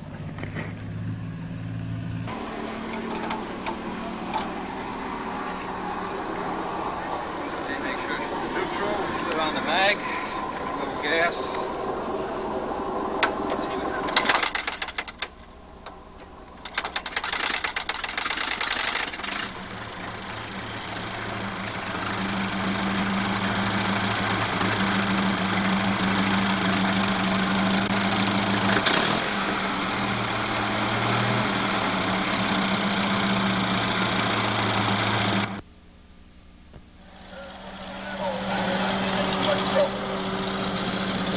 Next year we'll have a local 1914 locomotive Lion, Model 816, owned by Robert Mungai of Hookstown, Pennsylvania, and it's believed to be the first gas tractor in Worcester County, Pennsylvania, which is just south of us here, about 15 miles. Robert had to come about 25 miles to get up here to this, and it's one of the nicer mobiles I've seen in a long time there. And we really appreciate you bringing it up, Bob. The tractor is put international into the farming business, and there's quite a few of these old girls made. And behind it is a one-horse paint press owned by Bruce Mungai of Lancaster and restored by Robert Mungai of Hookstown, Pennsylvania. And we really appreciate you coming down here. You don't see too many of the one-horse paint presses like this. They've had it down here working a little bit, and why they're things to see.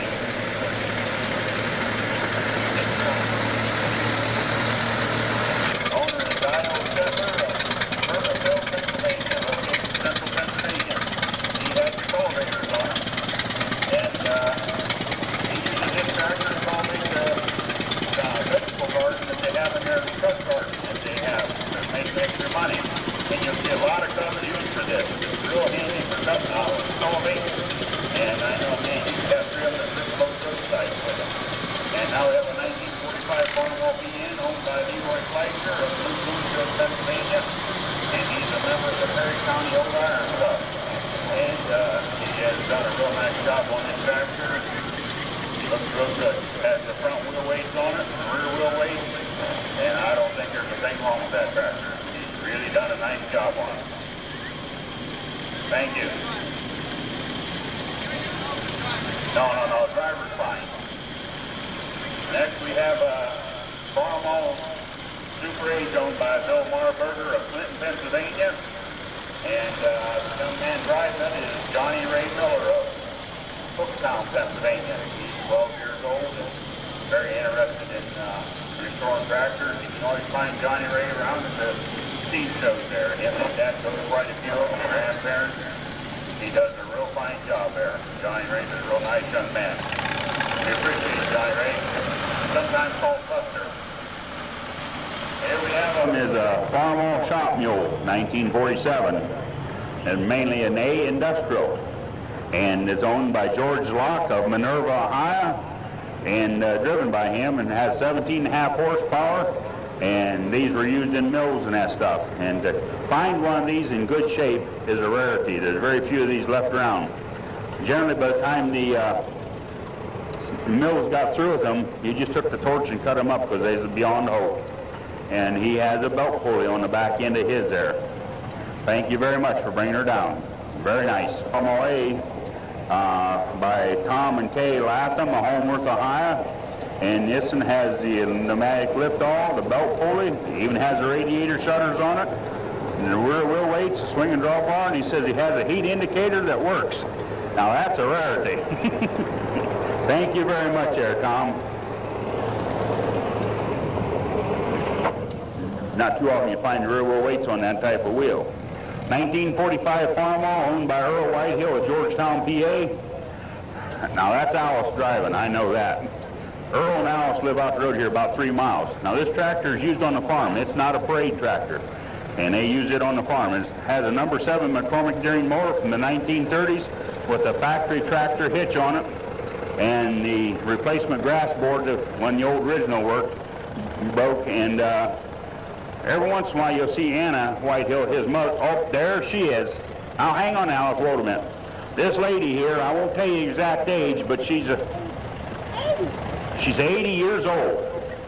Now, she does work quite a bit, and once in a while, I've been known to see her outdo teenage boys in putting hay in the hay mow when it comes baling time.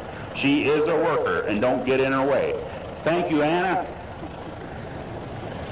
She's a very sprightly lady. Every once in a while, you see out there crossing 168 with 2 5-gallon buckets, and she kind of watches traffic so she don't get run over. Here's another 1947 BN owned by Earl Whitehill, driven by Earl. And Patrick's riding a hay rake here. And this is an old hay rake tedder. You could flip it either way. People thought tedders were a modern invention. No, the old hay rakes had them in too. Has a 2-row cultivator on it, and he uses this tractor also on the farm.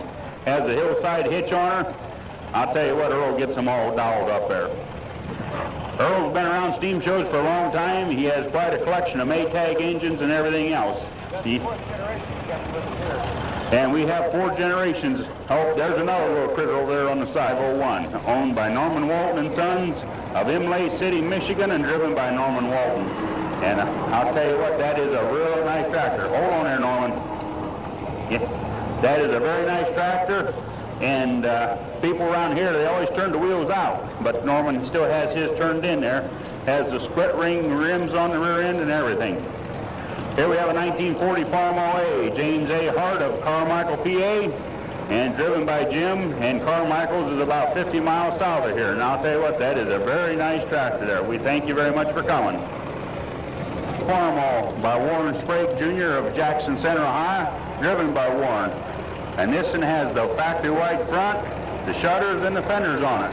And not too often that you find all this on an F12. And a very nice looking F12. Thank you, Warren. Okay, here's Mr. Tom Hill, the 1939 F20 at Piqua, Ohio, and driven by Tom Hill. And this one also has a white front under it. And electric start, lights. Now, stop there just a second. Now you take a look at those lights. You don't find those too often. And I'll tell you what, that is a real nice looking F20 there. One Cub Cadet, owned by Edward Hardy of Chalfont, Pennsylvania, and driven by Ed. And this is one of the early Cub Cadets there, and a very nice one. Thank you for a very nice display. Thank you, sir. And 1958 Farmall 450. Uh-oh. Now this has got the good Armstrong starter on it. Always works. Now we have a 1958 Farmall 450 owned by the Cardillo Farms, Oakdale, Pennsylvania, and driven by Ben Cardillo Sr. And this is a real nice looking F50, 450 there. Uh-huh. Driven by Dick Bennett. Now I found out who this handsome gentleman is. And this is a real nice looking tractor. No, he said he's not near as good looking as a tractor. I think I might agree. That is beautiful. Thank you very much. Bring them on through. Come on. 1938 WK-40, owned by Dale Rudy of New Bloomfield, Pennsylvania, and driven by Dale. And this tractor has 49.76 bell horsepower when it came out of the factory. And this one has all the side curtains on it and everything. This is a kerosene version. And I'll tell you what, she is a real nice looking tractor. We thank you very much for bringing her down here. and it was owned by the Jensen family since 1939. And he brought her down here. This one also has a single front wheel under it, fenders, and a very nice tractor. Thank you very much.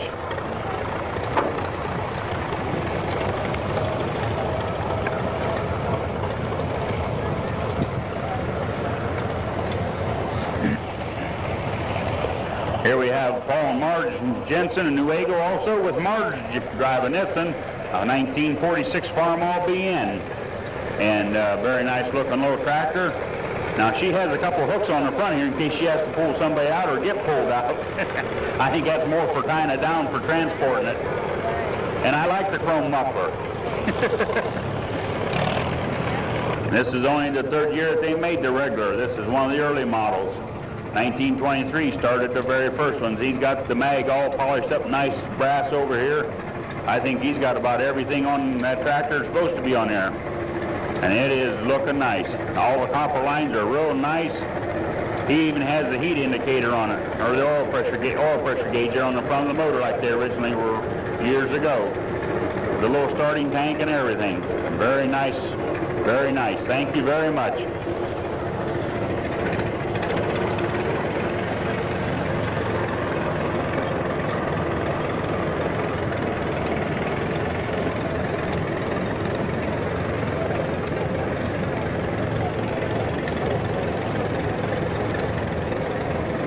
This 1945 Farmall A came from Severn, Maryland. Tom Landoma is the owner and operator of it, and I'll tell you what, she is a very nice job there. There's nothing wrong with that tractor at all. We really thank you for bringing that up here. Thank you very much.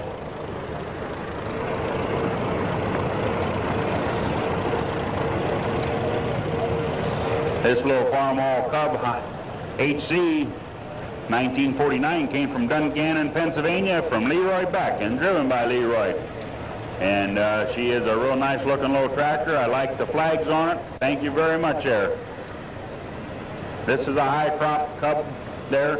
You see the different back wheels on it than what you normally see, and a little bit bigger front wheels. And they give it a little bit greater ground clearance so that they can cultivate a little bit higher crops with that. 1959 Farmall 240 row crop from Beaver Falls, Pennsylvania, Charles Shearer, driven by Charles. And I think he's got a co-driver today. And this is one of the few 240 row crops around. We do have several of them in the area here, and Charles happens to have one of them. Thank you very much, Charles. Next we have a Farmall M, owned by Charles Shearer of Beaver Falls, driven by Leland Shearer, his dad. And this is 1951 model. Has a belt pulley and everything on it, and I think he has a co-driver too. Driven by Ray McPherson. And this is a real... Huh? The only one here? Nah. Is it? The rest of them are 350s out there, huh? Well, I'm glad you brought it down here.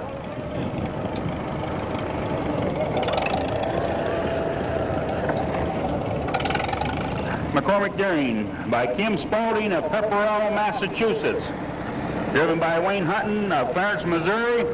The only OS6 here. And I can tell you something, ladies and gentlemen, I had to move this the other day when it came in on the truck last Sunday. And that is one nice tractor. I could fall in love with that, but I don't think Kim wants to part with it. 1939 F-14 Farmall, Sherry Sheldon of Glen Rock, Pennsylvania. Driven by Sherry, and she has the fully mounted international mower on the back end there. 7-footer, and you don't usually find too many of the fully mounted mowers like that. Hang up there, Sherry, till you get that. Okay. Here we have a 1936 F-20 owned by Bill Becker of Grant Park, Illinois, and driven by him. And I'll tell you what, that is a real nice F-20. Really sounds good. By Bruce Young of Riverhead, New York. And he's the second owner of this. The serial number is 1606. Still has original seat cushion and front tires. Has original kerosene manifold with the shutter. It has the starting tank and everything with the single front wheel. Now that is a rare item. There's one other H here that I know of that has the starting tank with the kerosene manifold on it. And that's the only one I know of around here besides that, and we thank you very much for bringing that. By Greg, a 1948C. And Greg's mom was born and raised about 4 miles from where I was born and raised back there in Indiana. And we got to meet them one time at a show, and then we run into them again out in Missouri last year and stuff like that. And they've been real good supporters of our show here. When they rolled in, it looked like a convoy coming in through the gate there, and I really appreciate the support from Indiana. Here we have a 75 model manure spreader, Jim and Elaine Patterson of Washington, Pennsylvania, behind a 1950 Model H, owned by Rick Bennett of Sycamore, Pennsylvania, driven by Randy. Now, this tractor here is running just perfect. Last night when I had to unload this manure spreader, it didn't run so good. They had to do a little bit of work on it. Thank you very much.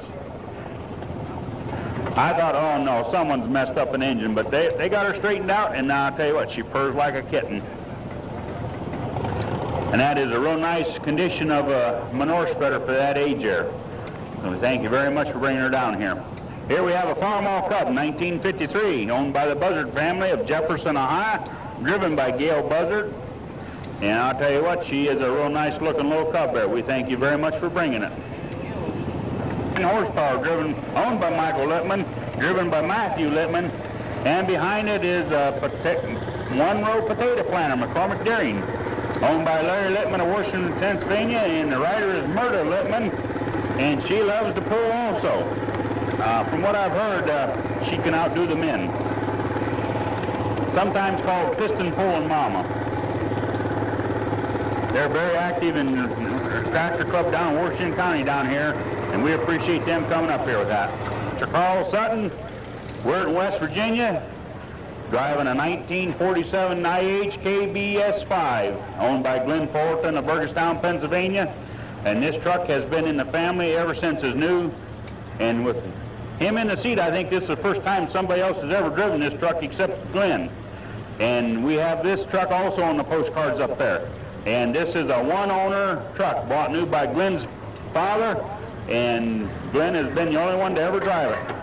And this truck has done a lot of work in its years, and it's a real nice truck, and we thank you for bringing it down here. Here we have a 1948 KB7 by Bob Mapus of Mifflintown, Pennsylvania, and he has a flock of turkeys in the back end. I think he's going to the turkey show or something, but it is a real nice looking truck. Thank you very much for bringing that down here. Now, I don't think there's a thing wrong with that truck. I like the chrome muffler and tailpipe on this side. I don't think that's original from International, but it does look nice. This is Mr. Tom Hall with a choking and sputtering I-30 of Blue Mound, Illinois. And there was less than 1,000, about 1,000 he's made. There she goes, she's a-running. And the newspaper come out here and did different photo shots and like that. And in the Friday edition of the paper, they have what they call a weekender. And on the cover of it is his picture cranking his tractor, getting ready to put it into the line there. And he thinks there's only about 4 of those left in the country. 1955 Farmall 400, Lee and Linda Silvernail of West Farmington, Ohio. And I think Lee is driving with a nice, pretty co-pilot. Thank you very much, sir. Kim Spalding of Pepperell, Massachusetts, with a 1937 WK-40. And she runs like a nice little top. And Kim has 3 very nicely restored tractors here, very active in the club. A real nice gentleman to talk to there. And I met him out in Missouri last year, and I've grown to like him quite a bit there. Now here comes the boss of the family. This is Martha Spalding, driving the W4 1951 model. You notice that the boss is always at the back making sure the crew in front's working. But this is a real nice little W4, and I'll tell you what, she runs like a top, and we're very glad to have you come down here with that. And Kim had a gentleman bring them in here on a semi, and then Kim came in Wednesday afternoon. And but these arrived last Sunday, and then he's got to hire the gentleman to haul him back home again. We appreciate this kind of dedication from you people. Thank you very much. 1944 and 1946 Farmall A's put together. Both of them are running. And Claire Kearns of Shippensburg, Pennsylvania is the owner and the driver of this. He has dual wheels on it and a very nice tractor. He has the hooked into the back end back there. You have to go and take a look at this. I haven't had a chance to get around to investigate this yet, but I'll get around there. Pennsylvania. Last year he won this tractor in a raffle down here at the tractor show south of here, and it was rough. It looked terrible, and he has taken 1 year to redo this tractor. Now the raffle was to benefit the farmers in the Midwest who had been hit by the flood. And they raffled this tractor off to raise money to help the farmers out in the Midwest last summer. And this is the finished product of his work after he got this tractor. And he did one heck of a nice job on it. Thank you, Ray. Bring her on through with pride.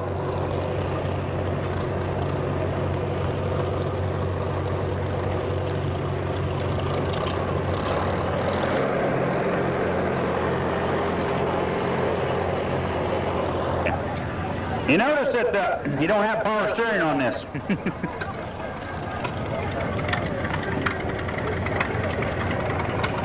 This came from Batesville, Indiana. Dennis Shank. And it's what they called a 1918 motor cultivator. Now you can see how fast he's got to turn to try to get her in and out of the rows. I think by the end of the day you might have been better off to just hold the horse reins. We thank you very much for bringing that down here. Thank you very much. Give him a round of applause for having a nice strong arm. And it's part of Michigan.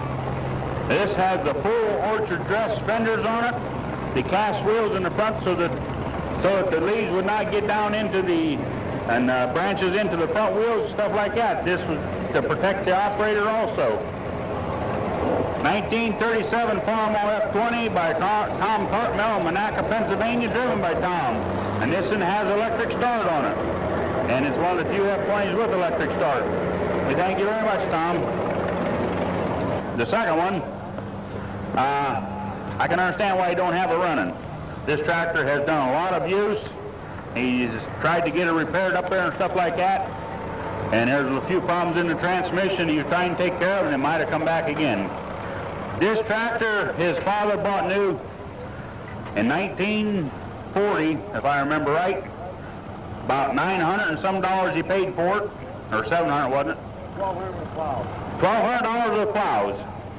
And his father bought this tractor, and he has a picture of his dad on this tractor when it was new.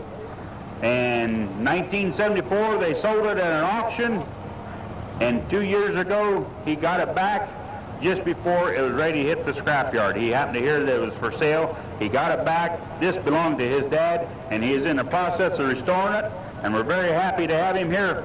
William G. McElhaney of Hookstown, Pennsylvania, and we're very glad to have him here to show us his tractor. Mag went out down there. Oh, he said the mag went out. This happens.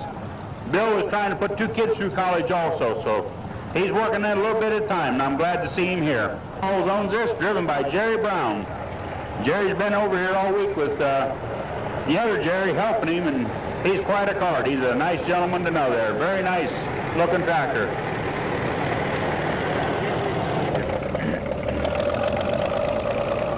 Here we have a model TD40, TA40, 1936, Jim Lewandowski of New Brighton, Pennsylvania. And back in this day, this is one of the bigger cars you could find. And it's a 1936 International. I won't tell you about the gas consumption on this, but it is at times atrocious if you work it. We thank you very much, Jim. Thank you very much for coming.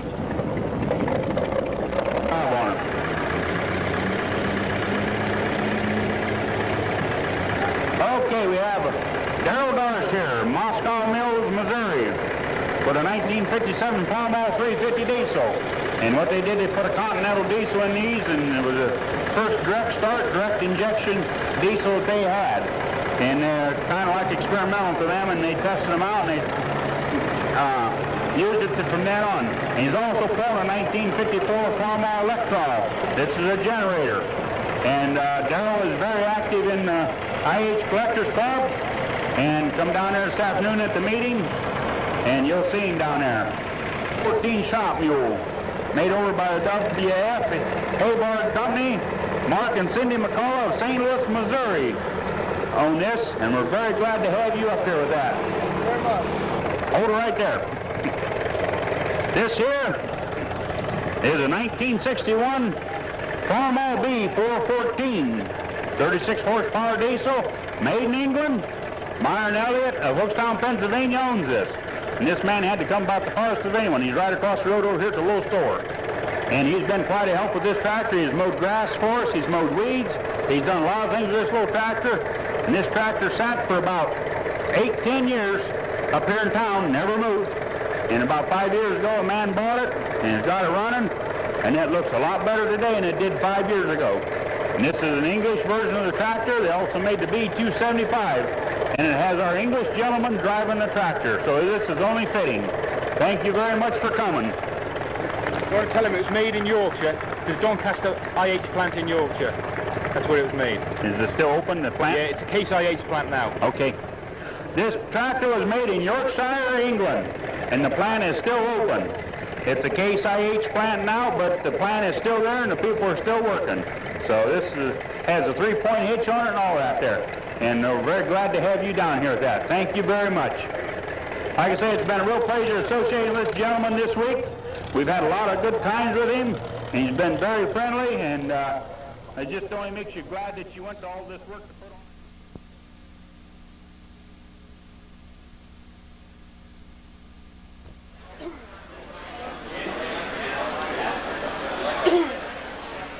I'd like to welcome everyone to our 5th annual Red Power Roundup here in Hookstown. My name is Mike Vanderbish. I'm currently president of the International Harvester Collectors Club. How's the sound on? A little louder. Okay, how's that, everyone? Is that better? Okay. Again, I'd like to welcome everyone here. Thank you for your attendance. We got a little rain out here today, but we'll get over that. But what I'd like to do is begin this meeting by first thanking our host. The host for this show is the Beaver Valley Antique Machinery Association. President is Bill Marburger. Bill, right there. Thank you. Want to say some words, Bill? You don't, but you will.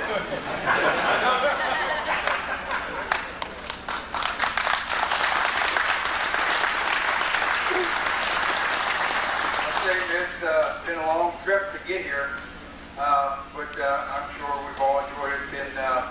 The weather holds out. I'm sure that we can complete to make it a successful show. I'd like to thank everybody for participating and all the Red Power people for coming to our show. Again, I have to say thank you. Thanks to everybody.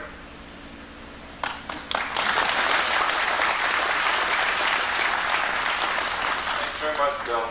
Been a congenial host. Next couple people I'd like to introduce is Jim and Mary Kay Shuck. You've seen Jim and Mary Kay running around in golf carts and three-wheelers. They've been the answer people for this whole show. I'd like to introduce Jim and Mary Kay.